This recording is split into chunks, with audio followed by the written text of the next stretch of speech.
बाबा भनेको त अदृश्य भगवान हो।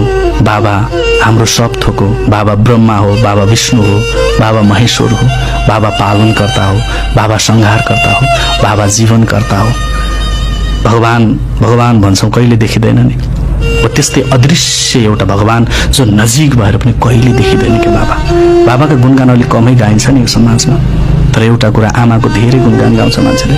आमाको सङ्घर्ष, आमाको आँसु, आमाले बनाएर खुवाएको, आमाले चुठाइदिएको, आमाले कपडा धोइदिएको सबै कुरा गर्छ, तर बाबाको कुरा गर्दैन।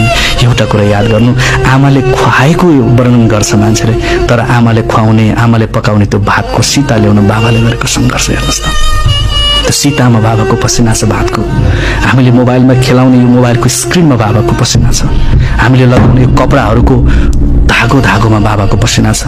हामीले स्कुलमा फिर्ने फिसहरूमा फिसमा बाबाको पसिना छ। बाबाको त्याग छ। हेर्नुहोस् त बाबाको त्याग, साँच्चीकै बाबाको त्याग त कसैले पनि त्यो दिन सक्दैन। जसले आफ्नो काँधभन्दा माथि राखेर संसार कसैले देखाउँछ, बाबु त्यो हेर भन्छ कसैले भने त्यो बाबाले मात्रै भन्छ, अरू कसैले पनि काँधमा राखेर अगाडि बढाउँदैन। यो लेखेर राख्नुहोस्, त्यो बाबाले मात्रै हो क्या। बरु खुट्टा तान्छन्, अगाडि बढ्दैछ भने पछाडि तान्नेहरू धेरै हुन्छन्, तर आफूभन्दा पनि अग्लो बनाएर संसार देखाउँछ, त्यो संसार चिनाउँछ, बाबाले मात्रै चिनाउँछ। बाबा भनेको त अदृश्य भगवान हो। बाबा हाम्रो सब थोक हो। बाबा ब्रह्मा हो, बाबा विष्णु हो, बाबा महेश्वर हो, बाबा पालनकर्ता हो, बाबा संहारकर्ता हो, बाबा जीवनकर्ता हो। भगवान भगवान भन्छौँ कहिले देखिँदैन नि, हो त्यस्तै अदृश्य एउटा भगवान जो नजिक भएर पनि कहिले देखिँदैन के बाबा।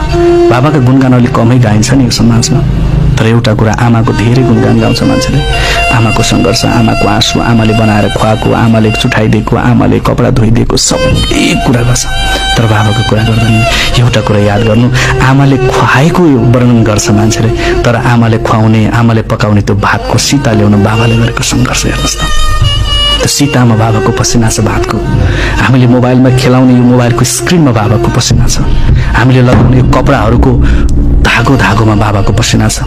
हामीले स्कुलमा फिर्ने फिसहरूमा फिसमा बाबाको पसिना छ। बाबाको त्याग छ।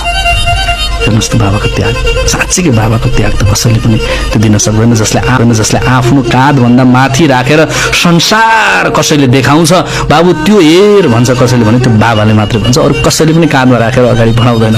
यो लेखेर राख्नुहोस्, त्यो बाबाले मात्रै हो क्या। बरु खुट्टा तान्छन्, अगाडि बढ्दैछ भने पछाडि तान्नेहरू धेरै हुन्छन्, तर आफूभन्दा पनि अग्लो बनाएर संसार देखाउँछ, त्यो संसार चिनाउँछ, बाबाले मात्रै चिनाउँछ।